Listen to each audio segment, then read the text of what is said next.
Welcome to this edition of FreeSpeak, a podcast of the Namibia Media Trust, and I'm Gwen Lister. Arguably, incidents of racism and tribalism shouldn't still be happening in our country 30 years after independence and the fall of apartheid.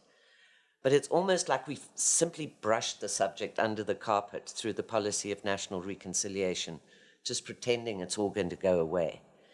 Clearly, we've got a long way to go still in fully addressing deep wounds and divisions in our ethnically diverse country. So to discuss the legal aspects and implications of hate speech, including racism and tribalism, and what mainstream and social media can do about it, I'm joined by lawyer and human rights expert Tony Hancock, who is also the director of the Legal Assistance Center and a member of the Action Coalition. So welcome, Tony, and thanks for taking the time. Hello, and thank you for having me. Tony, the Black Lives Movement in the United States gained traction after the murder by police of George Floyd, and this served to put racism in the spotlight on a global stage, no less here in Namibia, where the presence of several monuments, including a lynching post in the coastal town of Henties Bay, and also the statue of the German colonial architect of the Hornkrantz massacre, fueled a debate on racist symbols, with petitions then coming on for their calling for their removal, and the holding of a youth-organized silent protest against racism, gender-based violence, and police brutality.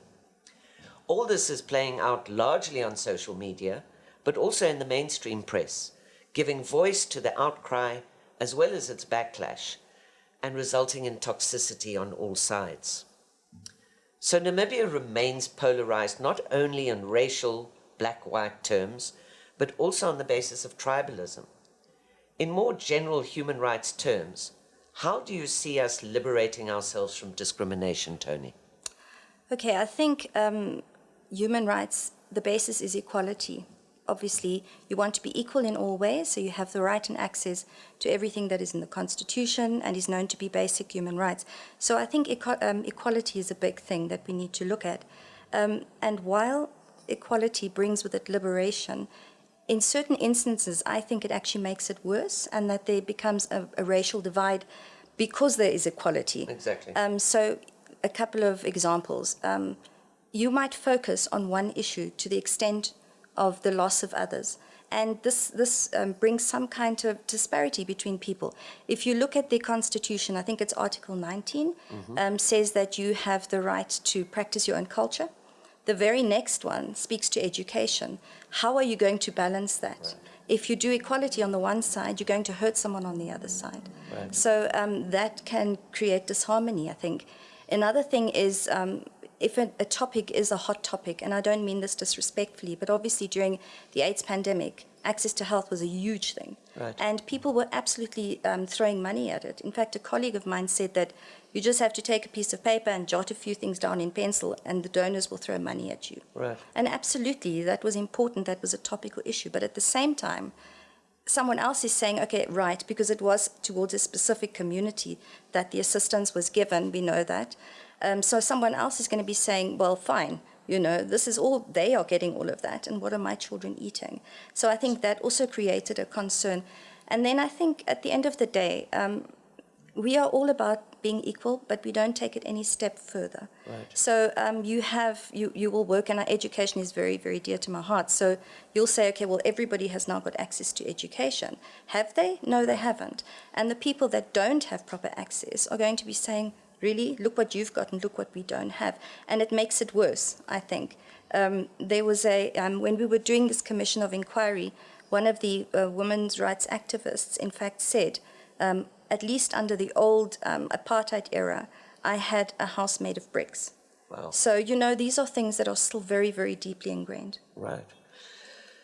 That's fascinating, Tony, but also, just to bring it to even today, there have been recent incidents of whites who have been denigrating black Namibians on social media, and it's been very outrageous. And there's also been a recent post by a black Namibian who in turn is inciting hatred of Nama-speaking compatriots. And this in turn, or these incidents in turn, have fueled vocal demands for justice. One of the whites, a teacher, subsequently lost her job, and the perpetrator of racism or tribalism has also been charged. You recently told the NBC that the wheels of justice will grind extremely slowly in these cases. Any suggestions on how we can speed things up to bring these culprits to book? I think that's a very difficult question because legislation is never going to do that. Right. In particularly in a situation such as ours, because it's criminal sanctions. So you're going through the whole prosecutorial issues. You're going to have the PG, et cetera, et cetera. Now, if you look at our act that we have got in place, I think over the past, since it's been in place 1991, we've had 9 cases where people have actually laid charges against someone else. And what's happened to those 9? Right. You know? Right. So does that show that we don't have racism? I think it shows exactly the opposite. Absolutely. Because already there you have an issue where certain people can access the courts, others can't. Certain people can defend themselves in courts, others can't. So there already you have the divide. I don't think legislation will make any difference at all because we are not educated about racism and what it means. And we all very on the top, these levels, even I mean, sorry, I'm going to waffle on a bit now. No, but even me, for example, even though I come from a mixed race family, I still grew up on the white side of the town or whatever. And those ingrained ideas that I have, I need to work against. I need to try and understand properly. Even my mom, you know, who was in this relationship, she also has issues with racism. Sure. Because that's how she grew up. I mean, there was this kind of level. You had the whites and then the Indians and then the coloreds and then the blacks. Right. So wherever you were, that's the perception you lived with. So it's very important, I think, first of all, for us to deal with those issues before we can go any further. And possibly a way to do that would be to have a tribunal. Right. That was also suggested by the Commission, where people can actually sit together and speak, talk it out. I'm not saying it's going to be perfect, because you're going to have people hopefully not taking each other on, but you will probably have a couple of fights along the way. But it's a way of just opening it up and talking about it, because I think that's what we're doing wrong. We're trying to suppress it. If you do this, then we're going to take you to court. And then you come out even angrier on the other side. So there has to be a different way in which to do this. I don't have the answers, but certainly we need to look at a more one-on-one basis. Yeah, because I think that's a very good point you make, because, I mean, a lot of people are looking, if you like, as a mechanism for redress in terms of manifestations of acts of racism and discrimination to this Prohibition of Racial Discrimination Act, as you've mentioned.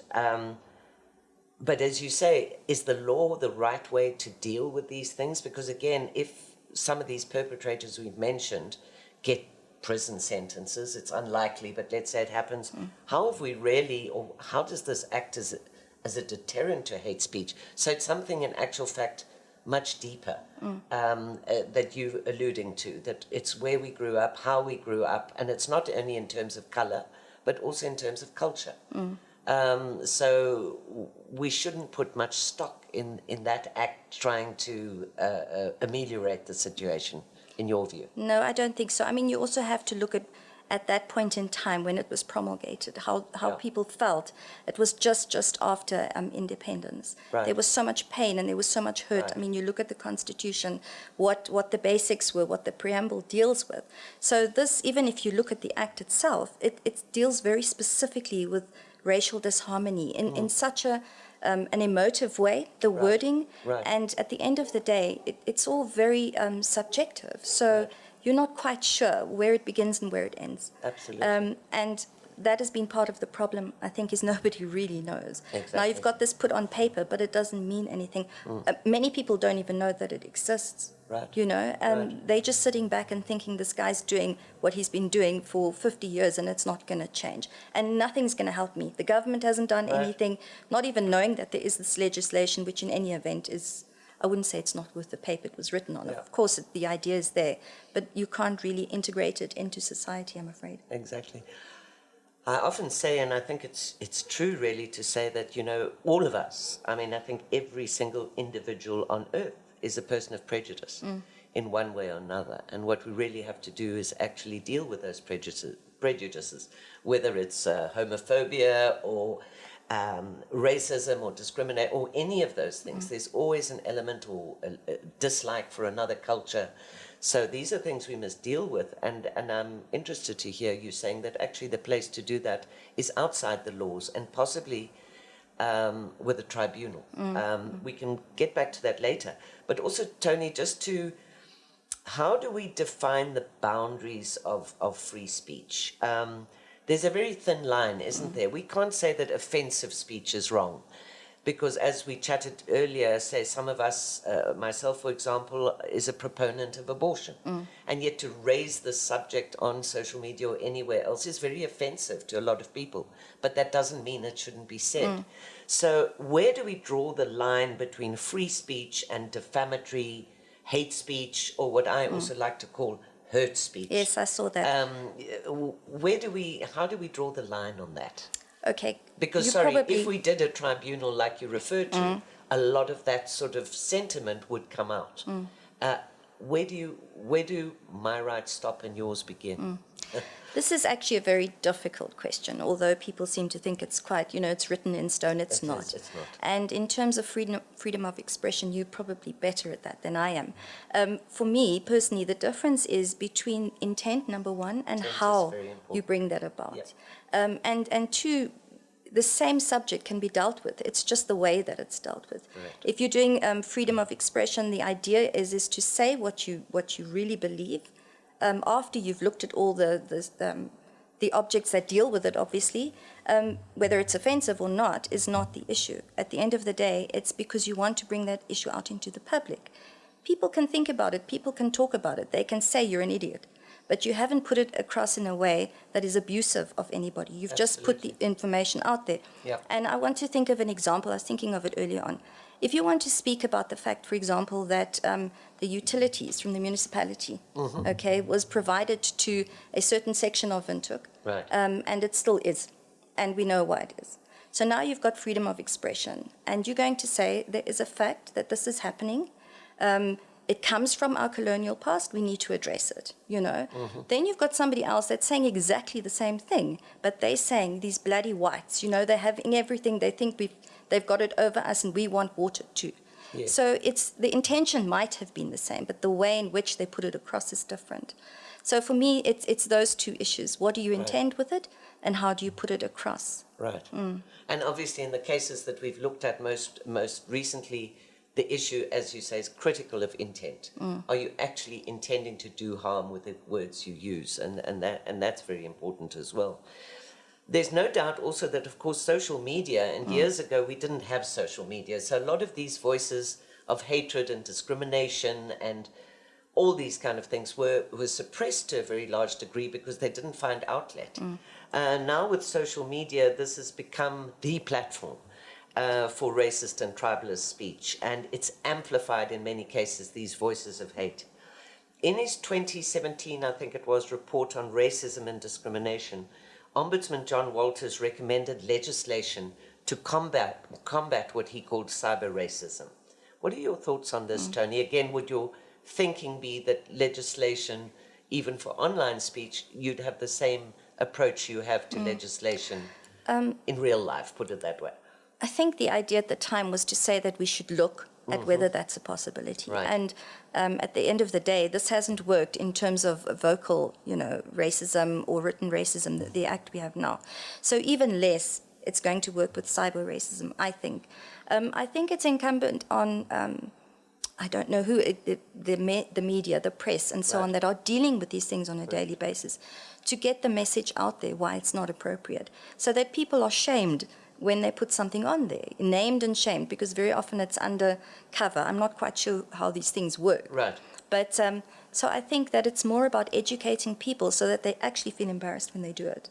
Because you're not going to be able to get legislation against that. It's impossible. Yes. What if someone is living in New York and saying these things about Namibian people? Correct. What are you going to do? Correct. Track him in Central Park?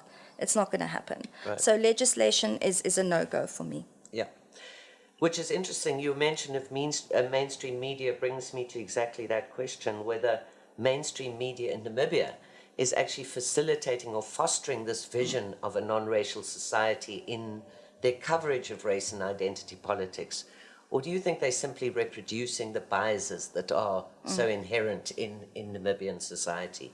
And if the latter, what can we really do to further the goal of tolerance, really?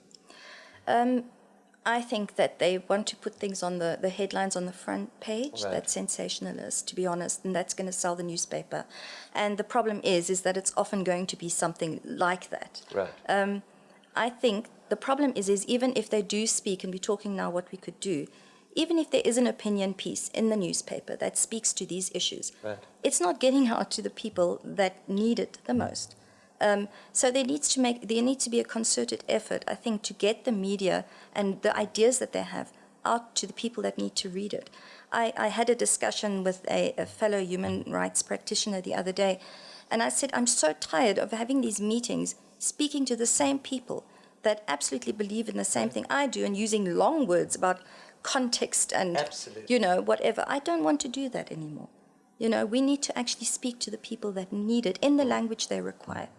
And that's the concern I have with the mainstream media. They're not doing that. Right. They absolutely are not catering for the people that they should be helping. It's all about, put that on the front page and I'll sell the newspaper. Don't get me wrong, I know newspapers have to be sold. Right. But, you need to have a balance, I think. The other thing is that you're touching on is, of course, information and access to information. And you and I are both involved with Action Coalition. And we know that one of our major hurdles, if you like, is that we don't preach only to the converted about access to information, but that we somehow get the message home to the people who really need it most. And this remains probably as huge a challenge for Action Coalition as it does maybe for the media, which similarly is trying to get to those people. But in this digital age, less and less people are reading newspapers. So as you say, a lot of those opinion pieces or even other pieces in the paper are just going into the vacuum because nobody's really reading them. This is a risk. Tony, how do you think we can help ensure that the debate around racism, talking about it, giving it air, and other forms of prejudice can help unite rather than further polarize Namibians? Because, of course, there's a risk the more we talk about it, the more we go into our own little cultural identity boxes in doing so. So is it better that we put it out in the open and really talk about it? Or do we continue to brush it under the carpet and say, let's just move on? We've got other priorities. Well, brushing it under the carpet results in what happened here. Like I said, we all come from those backgrounds. And just because there's independence, it doesn't mean that those prejudices have gone away. So we have to deal with them. Right. I'm not an expert. I don't know how. Maybe we should get a psychologist in to give us ideas.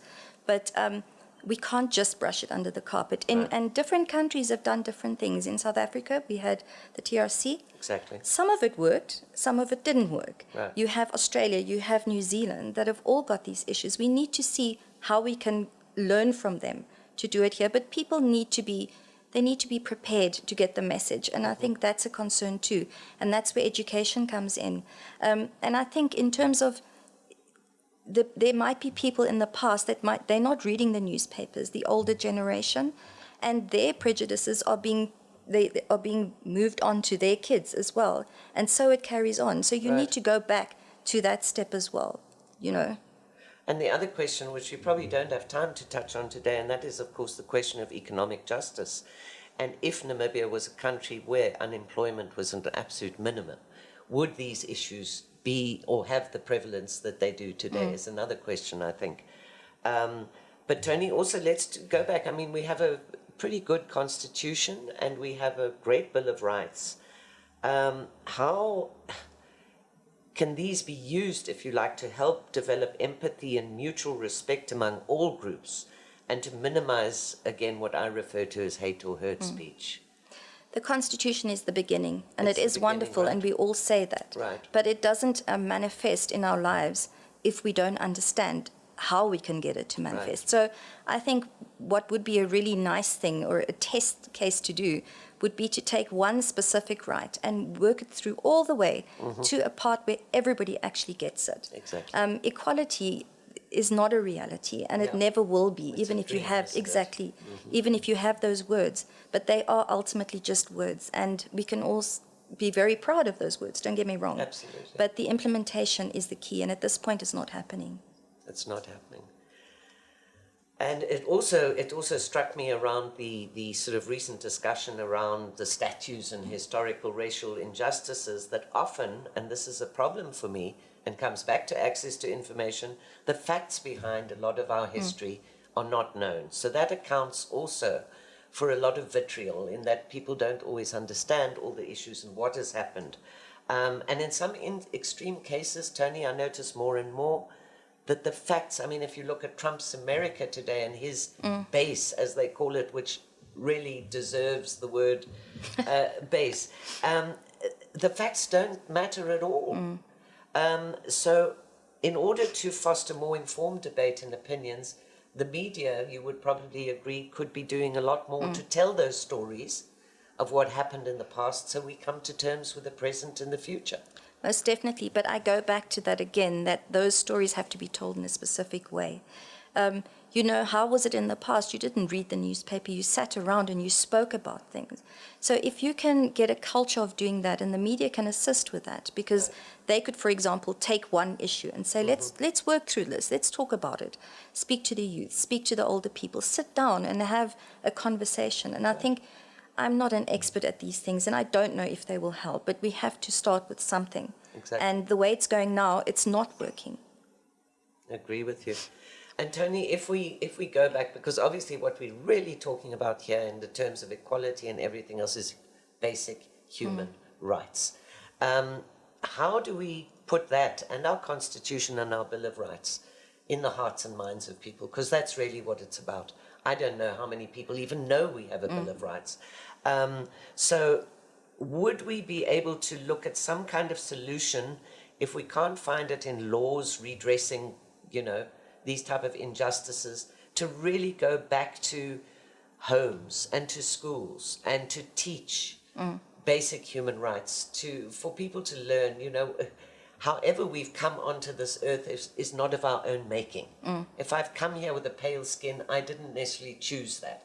That we need to develop that understanding, that empathy, that tolerance, and it can only start if we do it with the youth and with the really young.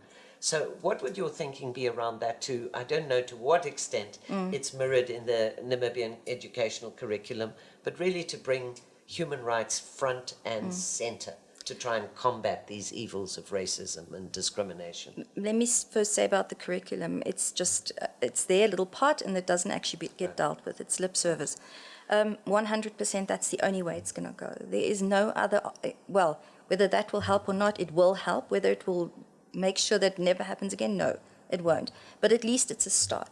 You know, my daughter is studying in South Africa and she often says to me, Mom, I can't believe how I feel when I go there. We haven't got that here. So we need to be at least cognizant that we could be doing worse, but we need to build on that. And education is key. But it needs to be not just educating the youth, it needs to be going to the other side of the spectrum too, and sitting down and saying, look, these things did happen. Right. But, you know, why are we feeling this way? How can we change it? Because if there's going to be this, there's always going to be a disconnect. And if there is a disconnect, then we're never going to get to a stage where we can say truly we are all equal and we all not maybe love each other, but we tolerate each other for what we are. Exactly. Education is the key. Is key. And finally, perhaps, Tony, the issue, it often strikes me that we look at these topics in a very negative light. Always we're bringing out the negative, the people who say the nasty things, but we never, or very seldom, focus on the positive. And you will have noticed, like in the US, and I hate to use that as an example, but CNN, which a while back used a video where of a young black child and a young white child running towards each other and embracing.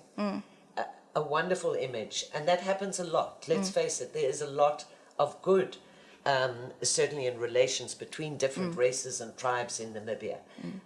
Should we not also be focusing sometimes on perhaps being less thin-skinned about issues around race and looking sometimes at the really good examples and the joy that a lot of people have found across the color spectrum and the ethnic divide, if you like? Would it help if we also tried to just cheer ourselves up and say it's not all bad? Of course it would help.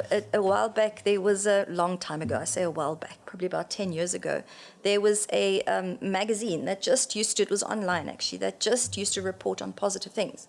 okay? Right. It lasted for Very- not 2 long. months, and then Exactly. nobody wanted to do that. It is our human nature. Right. But I think if we do start that conversation, then people will start looking at those things. Have some kind of a competition. Send something in to say what has been the best thing that's happened to you Right. this week Right. or this month or whatever. Right. And I must tell you, I know we're probably getting to the end of this conversation, but everybody's so angry about what happened now in Walvis Bay.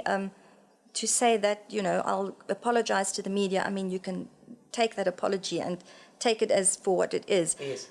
More than anything, it really made me so sad. I cannot believe that after all this time, we are having these, because it's just hidden so deep and dark that it comes out now. And it made me so sad to think that we haven't moved forward in that sense at all. Right. It's lip service for most people, because that innate feeling that they have, whether it's from, well, there's on both sides, that feeling of something has been taken away from me, or I haven't got enough yet from the whole situation, that's still within us, and we need to deal with those issues. Absolutely. And dig really deep and confront our own demons. Yeah.